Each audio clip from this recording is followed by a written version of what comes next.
Noong 2018, gumagawa ako sa graphics sa iglesia. Pero dahil sa mahinang kakayahan ko, hindi ko magawa ng maayos ang tungkuling ito, kaya tinalaga ako sa ibang tungkulin. Kalaunan, lumahok ako sa pagsulat ng mga script at sa pagtatapos ng 2021, muli akong itinalaga sa ibang tungkulin dahil sa mahinang kakayahan ko at mababaw na karanasan ko sa buhay. Habang naghihintay na maisaayos ang isang bagong tungkulin para sa akin, nakita ko ang dalawang sister sa paligid ko na magkasunod na nabigyan ng mga tungkulin. Ang isa ay nahalal bilang leader ng iglesia at ang isa naman ay tinalagang magdilig ng mga baguhan at ako lang ang hindi nabigyan ng papel.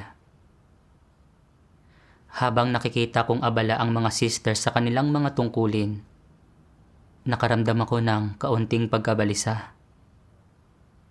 Inakala ko na ang paggawa sa graphics at pagsulat ng mga script ay mga tungkuling ikinasisi ako at mahusay ako.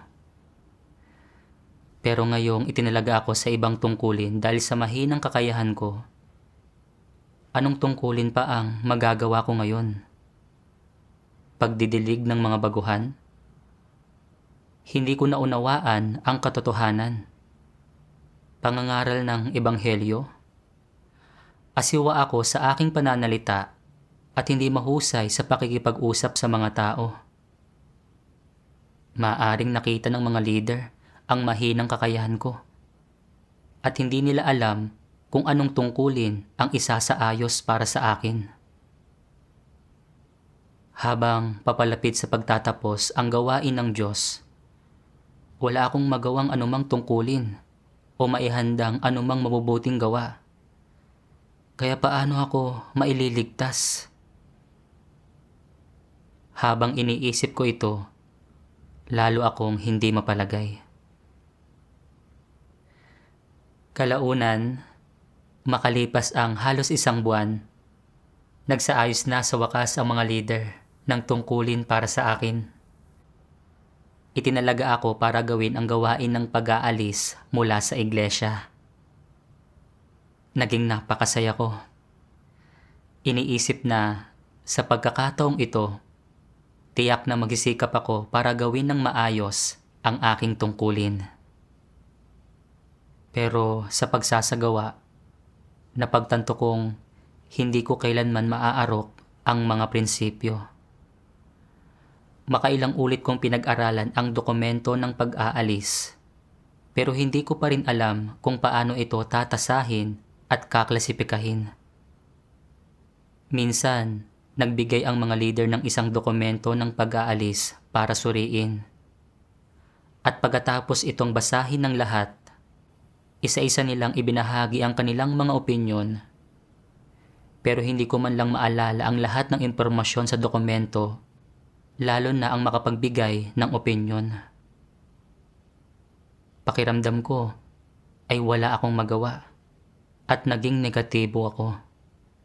Iniisip na, bakit napakahina ng kakayahan ko?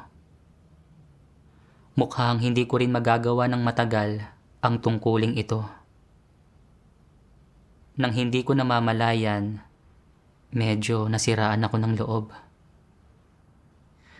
Kalaunan, sa tuloy-tuloy na pagsasanay, sa wakas ay nagkaroon ako ng kaunting pag-usad. Noong panahong iyon, ilang sister na matagal nang gumagawa ng mga tungkulin nila sa aming pangkat ang itinalaga sa ibang mga tungkulin, at ang mga kapatid na kasisimula pa lang magsanay ay hindi pa pamilyar sa gawain, kaya pansamantala akong nahalal bilang leader ng pangkat. Nakaramdam ako ng matinding pressure at natakot ako na kung hindi ko magagawa ng maayos ang trabaho ko, maaapektuhan nito ang mga resulta ng gawain at maitatalaga akong muli sa ibang tungkulin at na makilala ako ng lahat bilang may mahinang kakayahan at maaaring matiwalag anumang oras. Para magawa ng maayos ang trabaho, Gumawa ako mula madaling araw hanggang takip silim. Inorganisa ang mga dokumento ng pag-aalis at sumasagot sa mga tanong ng mga kapatid. Bagaman masigasig akong nakipagtulungan, hindi ko pa rin nagawang asikasuhin ang lahat ng sabay-sabay. Bukod pa rito, nakatuon lang ako sa paggawa ng gawain nang hindi ibinubuod ang mga issue, ni hindi ko pinangunahan ang lahat para pag-aralan ang mga prinsipyo na nagresulta sa maling klasifikasyon ng ilang dokumento na nagpaantala sa gawain ng pag-aalis. Hindi nagtagal, tinanggal ako. Bagaman ginagawa ko pa rin ang gawain ng pag-aalis mula sa iglesia, labis akong nalungkot. Iniisip na napakahina ng kakayahan ko, na wala akong magawa ng maayos. Wala na talaga akong pag-asa. Maaari akong matiwalag anumang oras. Nabuhay ako sa kalagayan ng pagtukoy sa sarili ko. Ginagawa ang mga tungkulin ko sa isang nakagawiang paraan araw-araw. Nang nakita kong nakaharap sa mga paghihirap sa gawain nila ang mga nakatuwang kong sister, ayaw kong tumulong. Iniisip na anong mga problema ang kaya kong makilatis sa mahinang kakayahan ko? Kung may masabi akong mali, hindi ba't lalo lang nitong mapatutunayan na mahina ang kakayahan ko? Nagreklamo pa nga ako tungkol sa kung bakit binigyan ng Diyos ng mahusay na kakayahan ng iba, samantalang napakahina ng sa akin.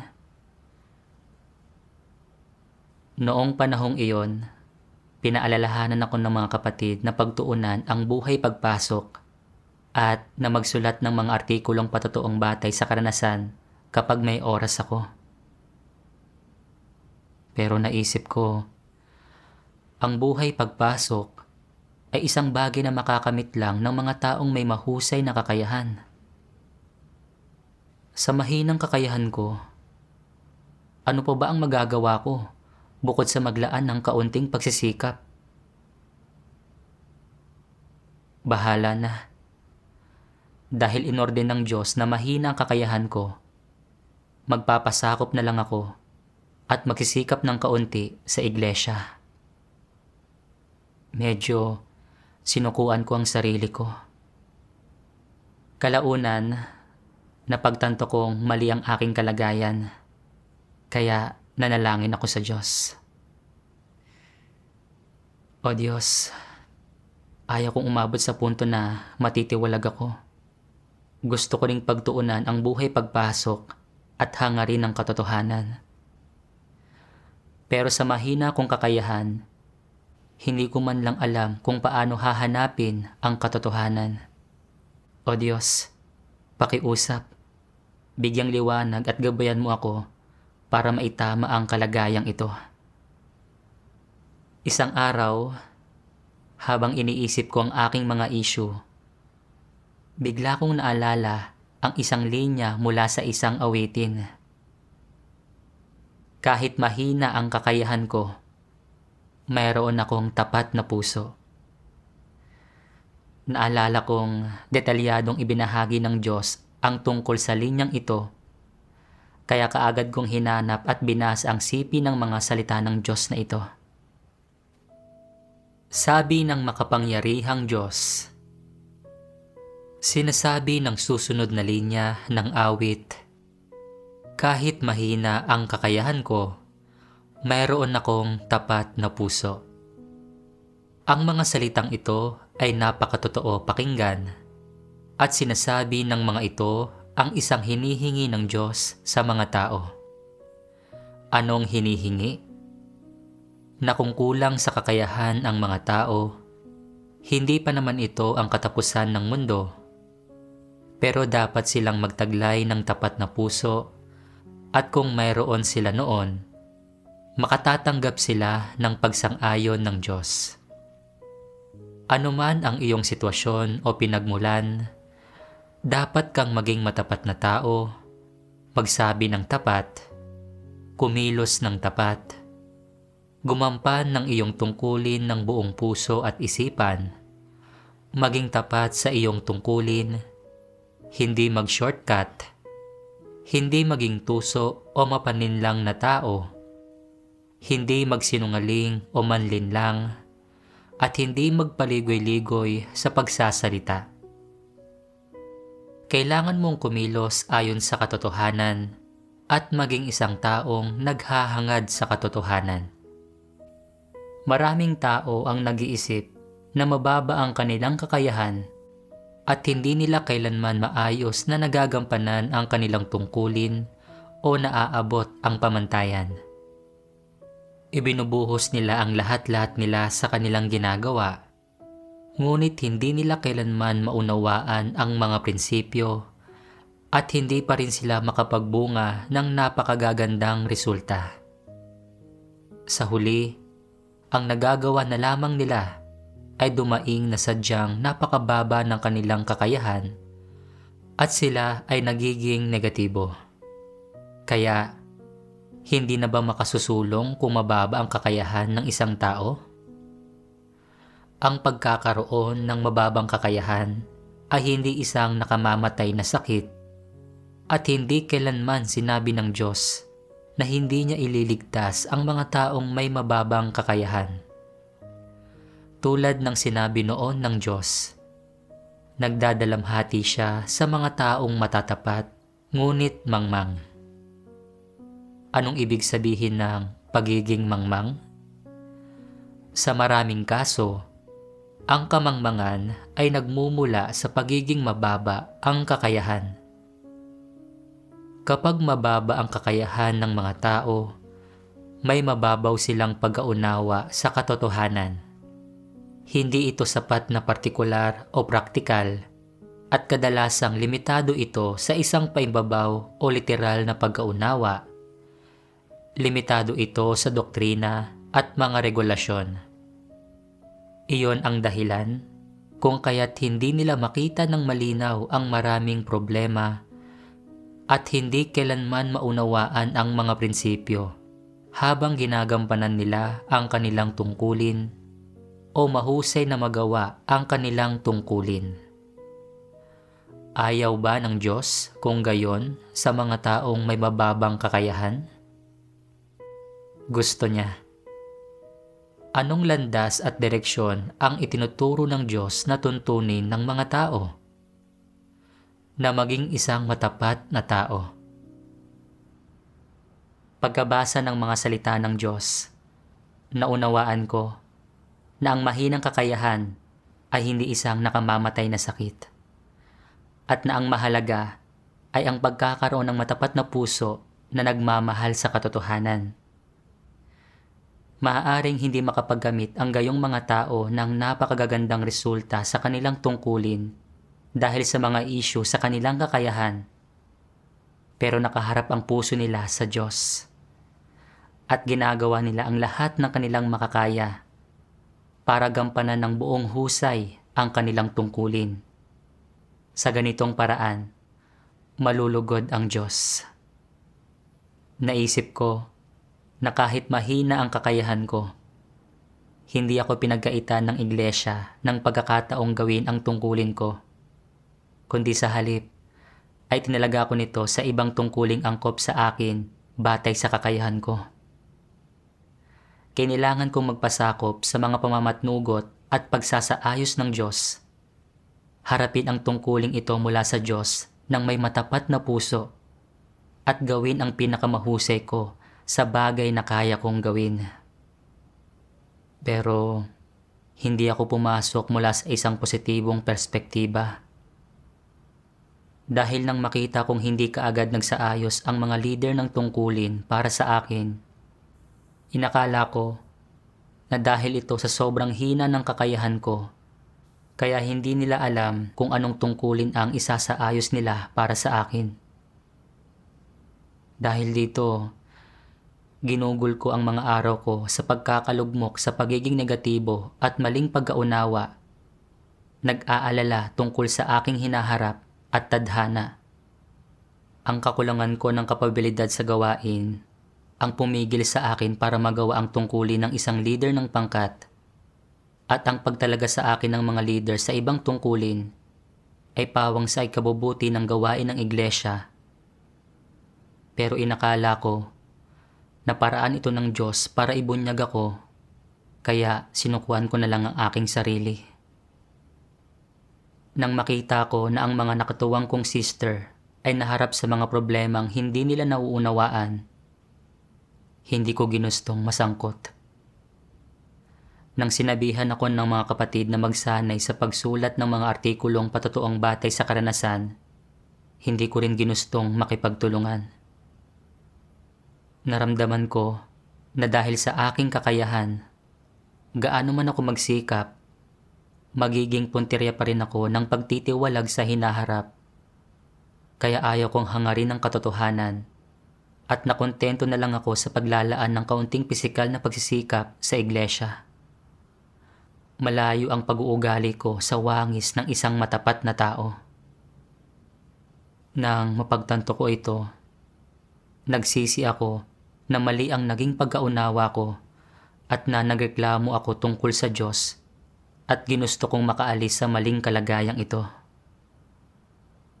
Isang araw, napanood ko ang isang video ng patotoong batay sa karanasan na pinamagatang Paano malulutas ang madalas na pagiging negatibong dulot ng mahinang kakayahan? At isang sipi ng mga salita ng Diyos na binanggit doon, ang lubos na nakatulong sa akin. Sabi ng makapangyarihang Diyos, sinasabi ko man na kayo ay paurong o may mahinang kakayahan, pawang totoo ang mga ito.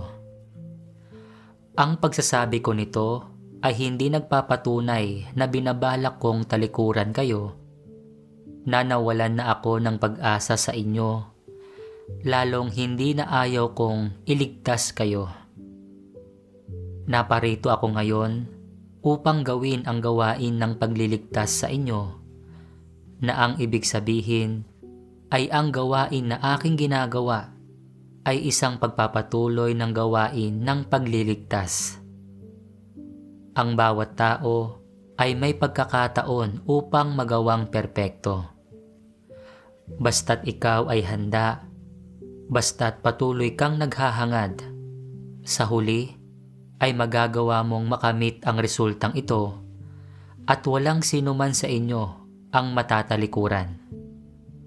Kung mahina ang iyong kakayahan, ang aking mga hihingin sa iyo ay alinsunod sa iyong mahinang kakayahan. Kung magaling ang iyong kakayahan, ang aking mga hihingin sa iyo ay alinsunod sa iyong magaling na kakayahan. Kung ikaw ay ignorante at mangmang, ang aking mga hihingin sa iyo ay alinsunod sa iyong kamangmangan. Kung ikaw ay may pinag-aralan, ang aking mga hihingin sa iyo ay alinsunod sa katunayan na ikaw ay may pinag-aralan. Kung ikaw ay nakatatanda, ang aking mga hihingin sa iyo ay alinsunod sa iyong katandaan. Kung ikaw ay may kakayahang magbigay ng kagandahang loob, ang aking mga hihingin sa iyo ay magiging alinsunod sa kakayahang ito.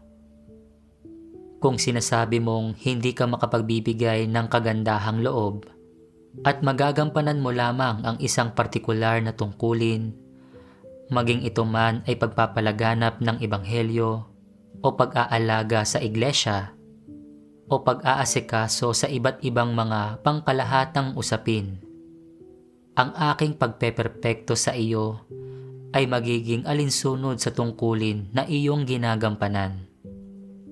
Ang pagiging tapat, ang pagpapasakop hanggang sa pinakahuli, at ang paghahangad na magkaroon ng pinakadakilang pag-ibig sa Diyos. Ito ang kailangan mong tuparin, at wala nang iba pang mas magandang mga pagsasagawa kaysa sa tatlong bagay na ito. Sa kahuli-hulihan, kinakailangang makamit ng tao ang tatlong bagay na ito. At kung makakamit niya ang mga iyon, Sa gayon ay gagawin siyang perpekto. Ngunit sa ibabaw ng lahat, dapat kang talagang maghabol, dapat kang aktibong magpatuloy ng pasulong at pataas, at huwag maging walang kibo sa bagay na iyan. Nasabi ko na ang bawat tao ay may pagkakataong magawang perpekto at may kakayahang magawang perpekto, at ito ay totoo. Ngunit hindi mo sinusubukang maging mas mahusay sa iyong paghahangad. Kung hindi mo nakakamit ang tatlong batayang ito, kung gayon sa katapusan, dapat kang itiwalag. Nais ko na ang lahat ay makahabol. Nais ko na ang lahat ay magkaroon ng gawain at ng paliwanagan ng banal na espiritu at magawang magpasakop hanggang sa pinakahuli, sapagkat ito ang tungkulin na dapat gampanan ng bawat isa sa inyo. Kapag nagagampanan na ninyong lahat ang inyong tungkulin, lahat kayo ay magiging perpekto na. Magkakaroon din kayo ng matunog na patotoo. Ang lahat ni yaong mayroong patotoo ay yaong mga nagiging matagumpay laban kay Satanas at natatamo ang pangako ng Diyos, at sila ang mga mananatili upang manirahan sa kamanghamanghang hantungan. Napakalinaw ng mga salita ng Diyos. May pagkakataon ang lahat na maligtas, at hanggat taus-pusong naghahangad ang isang tao, hindi siya abandonahin o ititiwalag ng Diyos dahil lang sa kanyang mahinang kakayahan. Humihingi ang Diyos sa bawat tao ayon sa kanilang kakayahan at tayog. Iyong may mauhusay na kakayahan at kapabilidad sa gawain ay maaaring maging mga leader o supervisor, at dahil dito, mas mataas din ang mga hinihingi ng Diyos sa kanila. Samantalang, ang mga hinihingi niya sa may mahinang kakayahan ay ayon sa kanilang mga kapabilidad. Pero, kumapit ako sa mga kuro-kuro at imahinasyon ko. Iniisip na hindi inililigtas ng Diyos ang mga taong may mahinang kakayahan. Nang makita ko ang sarili kong paulit-ulit na itinatalaga sa ibang tungkulin, inakala kong ibinubunyag ako ng Diyos at tinatangka niya akong pagkaitan ng karapatang gawin ang tungkulin ko, at ginagamit ito bilang pagkakataon para itiwalag ako. Maling pagkakaunawa ito sa Diyos, at mga sarili ko rin itong kuro-kuro at imahinasyon. Sa realidad, hindi ako pinigilan ng sambahayan ng Diyos na gumawa ng aking tungkulin dahil sa mahinang kakayahan ko, kundi ginamit ang mga pagtatalaga sa ibang tungkulin para pahintulutan akong gawin ang mga tungkulin ayon sa saklaw ng aking kakayahan. Sa katunayan, hanggat taus-puso akong naghahangad, handang magsikap pataas, gawin ang tungkulin ko ng may katapatan sa aking kasalukuyang posisyon, at ginagawa ang lahat ng makakaya ko ayon sa kakayahan ko, matutugunan ko ang mga layunin ng Diyos. Gayunpaman, hindi ko inasikaso ang marapat kong trabaho, at hindi ko rin talaga isinaalang-alang ang puso ng Diyos. Ginugol ko ang mga araw ko sa pag-iisip sa kinabukasan at destinasyon ko, at hindi ako naging kapaki-pakinabang sa tungkulin ko. Kahit na naging mas mataas pa ang kakayahan ko, hindi ko pa rin makakamit ang pagsang-ayon ng Diyos, at sa huli ay matitiwalag ako. Ang pag-unawa sa layunin ng Diyos ay nagdala ng kalinawan sa puso ko. At naisip ko, hindi na ako dapat magkaroon ng maling pag-aunawa at magreklamo tungkol sa Diyos. Kailangan kong tingnan ng tama ang aking kakayahan at maging tapat sa aking tungkulin.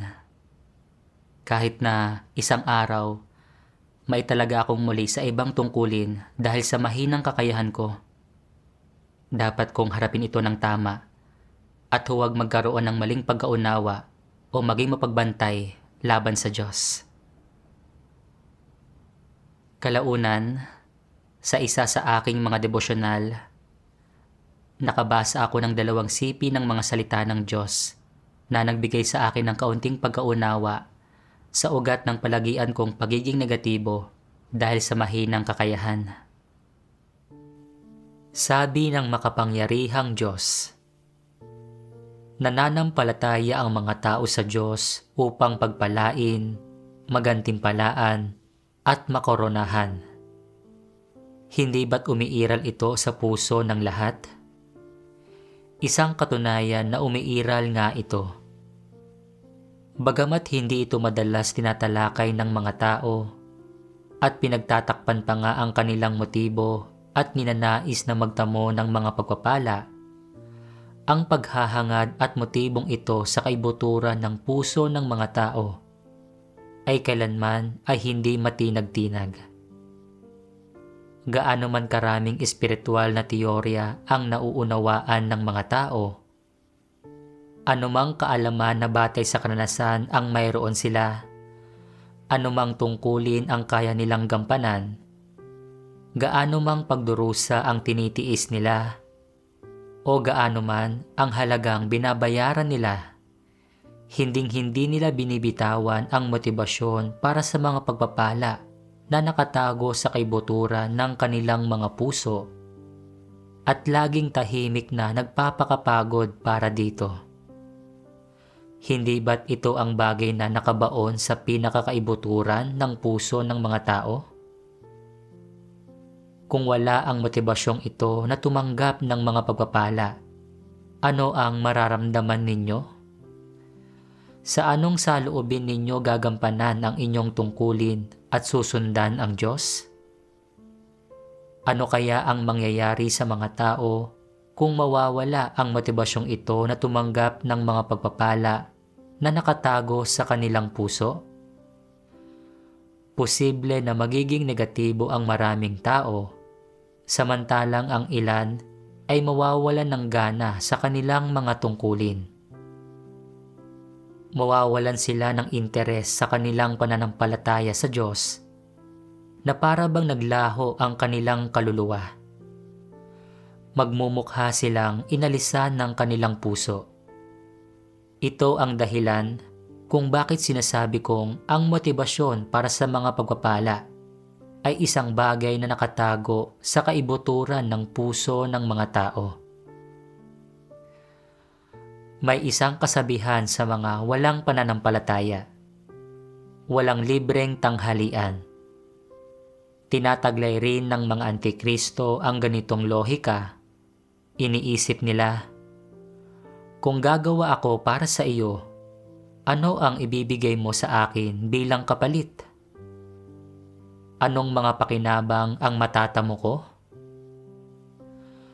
Paano bubuo rin ang kalikasang ito? Inuudyakan ito ng mga pakinabang, inuuna ang pakinabang bago ang lahat, at pagiging makasarili at kasuklam-suklam. Ito ang kalikasang diwa ng mga antikristo. Nananampalataya sila sa Diyos para lamang sa layo na makapagtamo ng pakinabang at mga pagpapala. Kahit na magtiis sila ng kaunting pagdurusa o magbayad ng kaunting halaga, ito ay pawang para makipagtawaran sa Diyos. Napakalaki ng kanilang intensyon at pagnanais na magtamo ng mga pagpapala at gantimpala, at mahigpit nila itong pinanghahawakan. Wala silang tinatanggap na kahit ano sa maraming katotohanang ipinahayag ng Diyos. Sa puso nila ay palagi nilang iniisip na ang pananampalataya sa Diyos ay pawang tungkol sa pagtatamo ng mga pagpapala at pagtitiyak ng isang magandang hantungan, na ito ang pinakamataas na prinsipyo at na walang makakalampas dito. Iniisip nila na hindi dapat manampalataya ang mga tao sa Diyos maliban na lang para sa kapakanan ng pagkamit ng mga pagpapala, at na kung hindi dahil sa mga pagpapala, ang pananampalataya sa Diyos ay magiging walang kahulugan o halaga, na mawawalan ito ng kahulugan at halaga. Ikinintal ba ng ibang tao ang mga ideyang ito sa mga antikristo? Nagmumula ba ang mga ito sa edukasyon o impluwensya ng iba? Hindi. Itinatakda ang mga ito ng likas na kalikasang diwa ng mga antikristo na isang bagay na walang sino man ang makakabago. Sa kabila ng pagsasalita ngayon ng napakaraming salita ng Diyos na nagkatawang tao, walang tinatanggap na kahit na ano sa mga ito ang mga antikristo. Sa halip ay nilalabanan at kinokondena nila ang mga ito. Hindi kailanman magbabago ang kalikasan nila na tutol sa katotohanan at namumuhi rito. Kung hindi sila makakapagbago, ano ang ipinahihiwatig nito? Ipinahihiwatig nito na buktot ang kanilang kalikasan. Inilalantad ng Diyos na ang tanging motibasyon ng mga antikristo ay ang pakinabang. Ang lahat ng ginagawa nila ay batay sa pansariling interes. Kahit pati na nagsasakripisyo sila ng kaunti at nagugugol ng sarili nila, ito ay kapalit lang ng mga pagpapala at gantimpala mula sa Diyos. At kung hindi sila makatatanggap ng mga pagpapala, nagiging negatibo at lumalaban sila at nakikipagtalo pa nga at nagpoprotesta laban sa Diyos. Lahat ng ginagawa ng mga antikristo ay para magkamit ng mga pagpapala at kapakinabangan. Hindi ba't umaasa lang ako na parang isang antikristo? Nanampalataya ako sa Diyos para lang tumanggap ng mga pagpapala at kapakinabangan. Noong bago pa lang akong nananampalataya sa Diyos, napakamasigasig ko sa paggawa ng mga bagay para makamit ang mga pagpapala. Isinara ko ang aking tindahan at iniwan ang aking pamilya, at hindi ko kailanman tinanggihan ang anumang tungkuling isinaayos ng iglesia para sa akin. Dahil ito sa pakiramdam ko na mas maraming tungkulin ang ginawa ko, mas maraming mabubuting gawa ang inihanda ko, mas malaki ang mga tsansa kong maligtas sa hinaharap. Pero nang maglaon, dahil sa mahina akong kakayahan, paulit-ulit akong itinalaga sa ibang tungkulin at nagsimula akong mag-alala. Iniisip na hindi ko magagawa ng maayos ang anumang tungkulin o makapaghahanda ng mabubuting gawa, at na maaaring hindi ako makatatanggap ng mga pagpapala sa hinaharap. Kaya ako ay naging negatibo, tamad, at sinukuan ko ang sarili ko. Nakita ko na ang pananampalataya ko sa Diyos ay isa lang pagtatangkang makipagtransaksyon sa Kanya. Talagang makasarili at kasuklam-suklam ako. Kakatalaga pa lang sa akin sa ibang tungkulin, at hindi ako pinagkaitan ng pagkakataong gawin ang mga tungkulin ko. Pero nag-alala ako na baka hindi ako makatanggap ng mga pagpapala, kaya naging negatibo ako at nagsimulang magreklamo. Kung isang araw ay talagang sabihin ng Diyos na hindi niya ako pagpapalain, tiyak na magpoprotesta ako laban sa Kanya. Naisip ko si Pablo. Ang gawain at paggugol niya ay para lang magkamit ng mga pagpapala at isang korona. Binaliwala niya ang layunin ng Diyos at hindi naghangad ng pagbabago sa disposisyon. At sa huli, lantaran siyang nagpoprotesta laban sa Diyos at humingi ng mga gantimpala at korona na sumalungat sa disposisyon ng Diyos at nagresulta sa kaparusahan. Sinusundan ko ang parehong landas ng kay Pablo.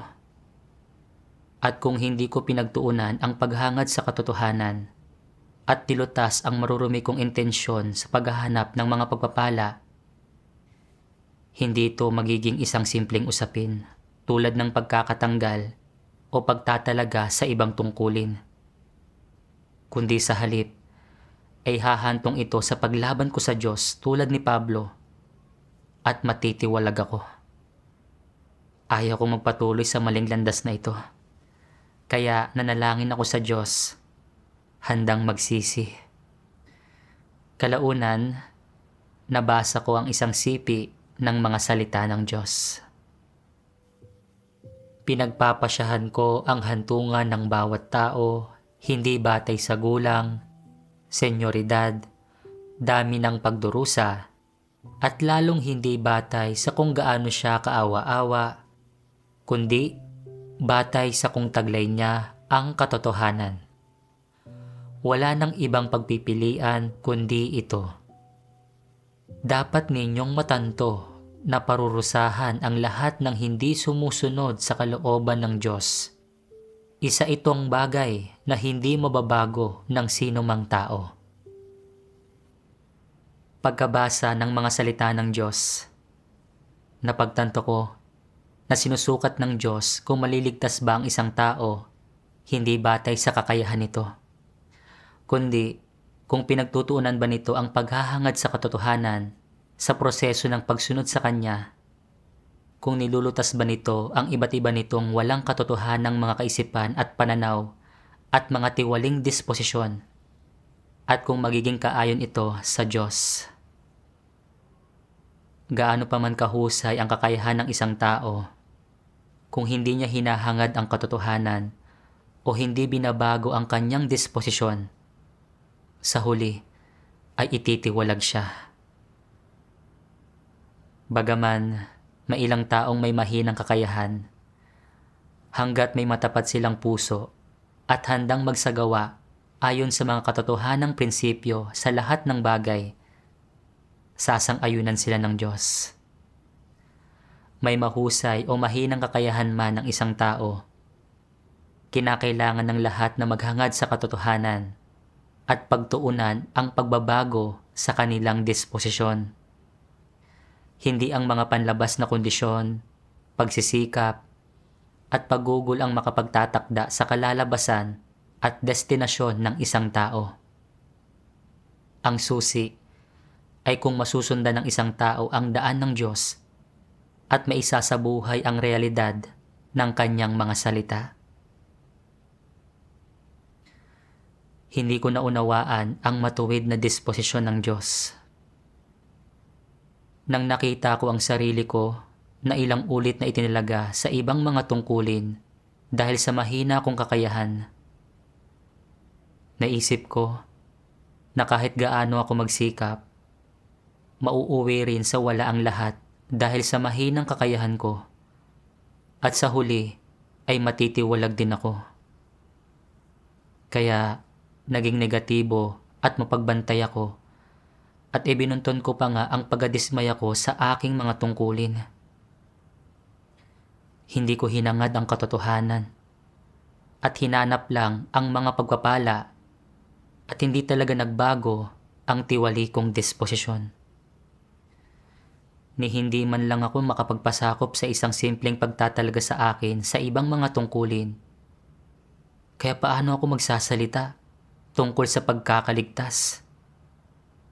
Kung magpapatuloy ng ganito ang mga bagay-bagay, hindi ito dahil sa gusto akong itiwalag ng Diyos, kundi dahil sa mga sarili kong kuro-kuro at imahinasyon, kasama ng aking ambisyon at pagnanais para sa mga pagpapala na magdadala sa akin sa aking kapahamakan at pagkakatiwalag.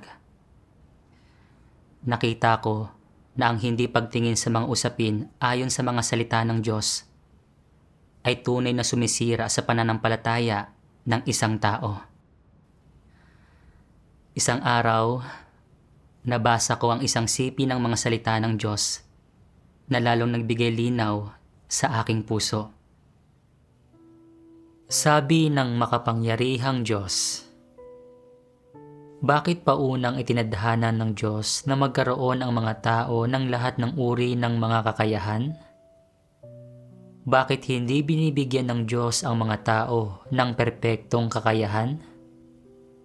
Ilang aspekto na ba ang napagbahaginan natin tungkol sa kung ano ang mga layunin ng Diyos sa usaping ito at kung paano ito dapat harapin ng tama ng mga tao? Ibuod natin ang mga ito. Ang unang aspekto ay ang tanggapin ito mula sa Diyos. Ito ang pinakabatayang kaisipan at pananaw na dapat taglayin ng mga tao. Ang pangalawang aspekto ay ang kilalanin at suriin kung ano ang iyong kakayahan at kumilos at gawin ang iyong tungkulin batay sa iyong kakayahan at abilidad. Huwag subukang gumawa ng mga bagay na lampas sa iyong kakayahan at abilidad. Kung ano ang kaya mong gawin, gawin ito ng maingat at sa isang praktikal na paraan at gawin ito ng maayos. Kung ano ang hindi mo kayang gawin, huwag pilitin ang iyong sarili. Ano ang ikatlong aspekto? Hindi natin dapat palaging hilingin na baguhin ang ating kakayahan. Kahit na ang ating kakayahan ay katamtaman, mahina, o hindi umiiral, dapat natin itong harapin ng tama. Hindi natin dapat palaging hilingin na patunayan ang sarili natin sa Diyos na mahusay ang kakayahan natin. Hindi ito naaangkop. Tama iyan. Harapin ng tama ang iyong kakayahan. Huwag magreklamo. Gaano man karami ang ibinigay ng Diyos sa iyo, iyon ang hihingin niya sa iyo. Kung ano ang hindi ibinigay ng Diyos sa iyo, hindi iyon hihingin ng Diyos sa iyo. Halimbawa, kung binigyan ka ng Diyos ng katamtamang kakayahan o mahinang kakayahan, hindi niya hinihingi sa iyo na maging isang leader, ulo ng pangkat, o supervisor. Gayunpaman, kung binigyan ka ng Diyos ng husay sa pagsasalita, ng abilidad na ipahayag ang iyong sarili, o ng isang partikular na kaloob, at hinihingi sa iyo na gumawa ng gawain na nauugnay sa kaloob na ito, dapat mo itong gawin ng maayos. Huwag mong biguin ang mga kondisyong ibinigay ng Diyos sa iyo. Dapat kang maging karapat-dapat sa pagkakaloob ng Diyos.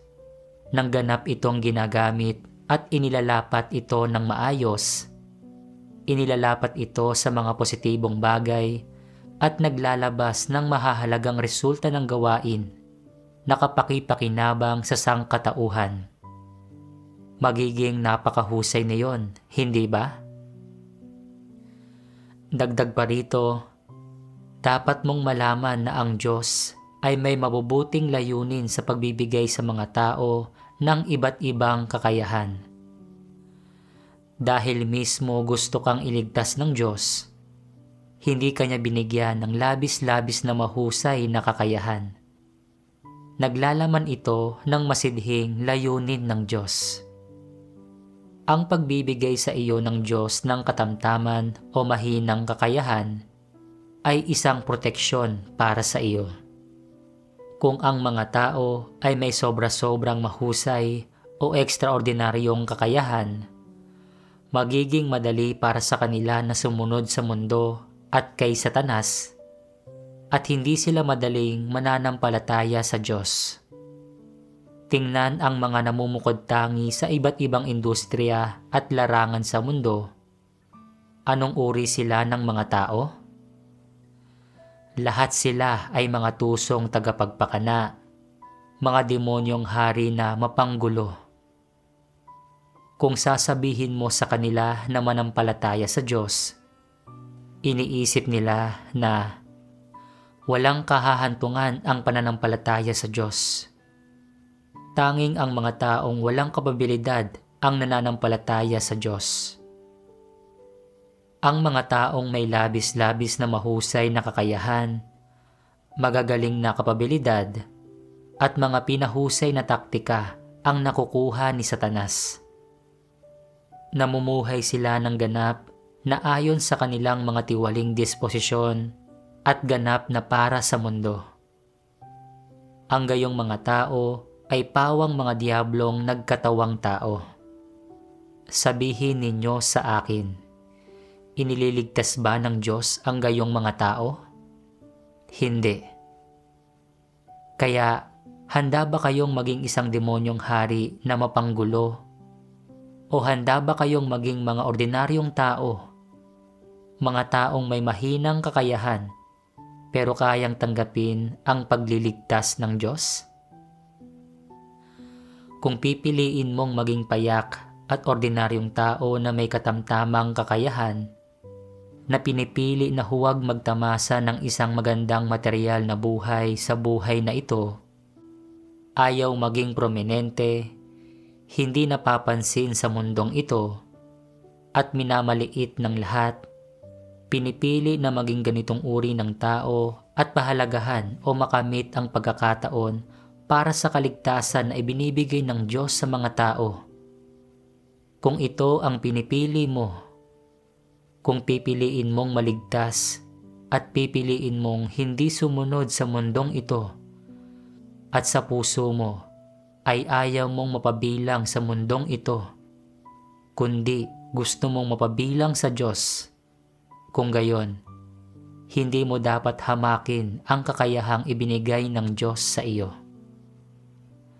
Kahit na napakahina ng iyong kakayahan, o hindi ka binigyan ng Diyos ng anumang kakayahan, dapat masaya mo pa ring tanggapin ang katunayang ito at nang may mga likas na kondisyon ng iba't ibang abilidad na ibinigay ng Diyos sa iyo, tuparin ang tungkulin ng isang nilikha. Ang isa pang aspekto ay na kahit na ang kakayahang ibinibigay ng Diyos sa mga tao ay hindi masyadong mahusay, ang kakayahan lang ng mga ordinaryong tao at ang mga abilidad na ibinibigay niya sa kanila sa lahat ng aspekto ay katamtaman o mahina pa nga. Ang mga pinakabatayang katotohanan na dapat isagawa ng mga tao na itinuturo ng Diyos sa mga tao ay maaari pa ring makamit at matamo kung handa silang isapuso ang pagsasagawa sa mga ito. Kahit na napakahina ng kakayahan mo at ang iyong abilidad na makaarok, abilidad na tumanggap ng mga bagay, abilidad na gumawa ng mga paghusga, at abilidad na tumukoy ng mga bagay ay napakahina o hindi man lang umiiral, hanggat tinataglay mo ang pinakabatayang pagkatao at katwiran, ang mga gampanin at trabahong ipinagkakatiwala ng Diyos sa iyo ay maaaring makumpleto at magawa ng maayos. Dagdag pa rito, ang pinakabatayang paraan ng pagkatakot sa Diyos at pag-iwas sa kasamaan na hinihingi ng Diyos sa mga tao ay isang bagay na kaya mong sundin, isa itong bagay na kaya mong matamo at makamit. Sa makatuwid, hindi kailanman nilayo ng Diyos na bigyan ka ng napakahusay na kakayahan. Kung binigyan ka ng Diyos ng mahusay na kakayahan at ng ilang espesyal na abilidad, na binibigyang kakayahan ka na maging isang demonyong hari na mapanggulo sa mundo, hindi ka ililigtas ng Diyos. Kaya na ba ninyong maunawaan ngayon ang puso ng Diyos tungkol sa usaping ito? Oo. Kung kaya ninyong maunawaan ang puso ng Diyos, mabuti iyon. Mauunawaan ninyo ang katotohanan ito at mahaharap ninyo ng tama ang sarili ninyong kakayahan. Wala nang magiging mga paghihirap sa aspektong ito. Mula ngayon, dapat gawin lang ng mga tao ang nararapat nilang gawin. Kahit na isang trabaho lang ito, isa puso at pagsikapan mo na gawin ito ng maayos at huwag mong biguin ang mga inaasahan ng Diyos sa iyo. Mula sa mga salita ng Diyos, nakita ko na ang kakayahan ng bawat tao ay inorden ng Diyos. Mahusay man o mahina ang kakayahan ng isang tao, ang lahat ng ito ay may mabuting layunin ng Diyos. Maging ang pagkakaroon ng mahinang kakayahan ay proteksyon ng Diyos sa isang tao. Totoo nga ito. Mayroon akong mapagmataas na disposisyon. At kapag nakakukuha ako ng kaunting resulta sa aking mga tungkulin, nagiging mayabang ako.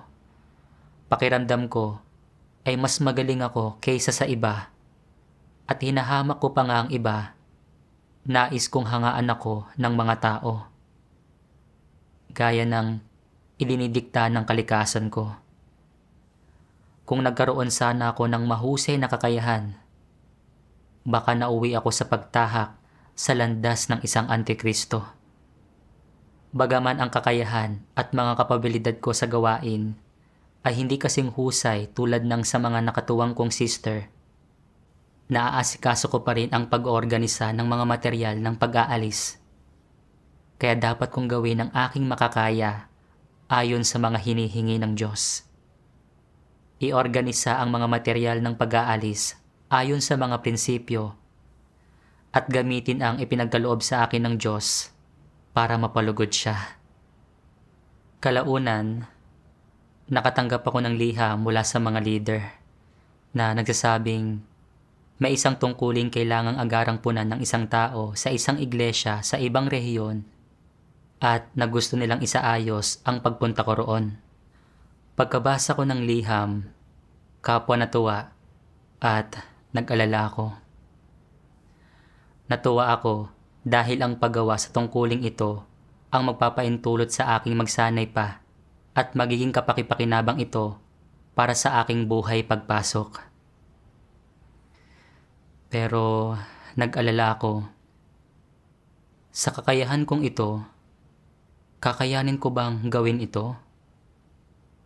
Paano kung hindi ko ito kayanin na pangasiwaan? At mauwi na naman ito sa pagtatalaga sa akin sa ibang tungkulin. Napagtanto kong nag-aalala na naman ako tungkol sa aking kinabukasan at destinasyon. Kaya nanalangin ako sa Diyos. Handang maghimagsik laban sa aking sarili at tingnan ang mga bagay ayon sa kanyang mga salita. Nabasa ko ang sipi ng mga salita ng Diyos.